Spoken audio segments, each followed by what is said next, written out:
Good evening. Welcome back to another episode of Great Men Profits for the Advanced Learners. And today is part 1 in trying to find exit strategies so that you can pay as less tax as possible when you get a payout. So let's dive in. First of all, part 1 of this video is going to be paying taxes. The different ways that you pay, the different accounts that you can have, and the different taxes that you are going to be slammed with. Part 2 is avoiding taxes. So let's get into it. First of all, if you're watching this video, do not care what I say until you are profitable. Until you're in a situation where you're making money and you are going to get a payout. And I'm not talking about $20, $200. Wait until it's like, hey, I've got a couple thousand and I want to take it out. Then listen up. Okay, so the two options that you have is either you're trading in a live account or you're trading in a funded account. In these cases, you are both profitable and you want a payout.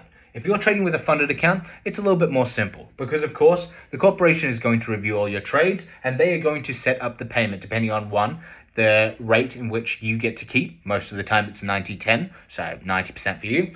And then, of course, they are going to file the taxes and send everything included. And you are most likely going to get hit with ST capital gains, which is short term. The difference is if you are trading in a live account. So in a live account, you have the two options. You can either be trading under a personal account, so it's connected to your tax file number, or you can be trading under an LLC that is privatized just for you. I recommend that a lot of people should do this because, of course, it costs about $150. You get it filed with the SEC, and suddenly you are a separate entity. You're not an individual, but you're a corporation. And because of this, you get to pay corporate tax. The difference is, with corporate tax, where any money that you get for the payout goes straight into that account, and you only get to pay between 22 and 28%, which is great.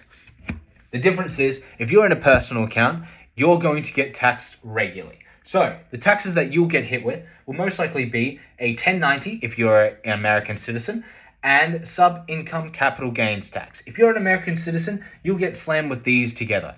And the difference is, this will sometimes correlate between 30 and 50% tax.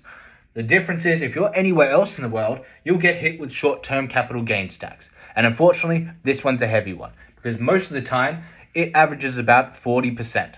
So, in other words, when you're taking out your payment, and you have a sum of money, 40% of that is instantly gone. And an additional 2-3% for the transaction fees. So you have to realize that the payout that you are getting is basically you are getting 57%, maybe.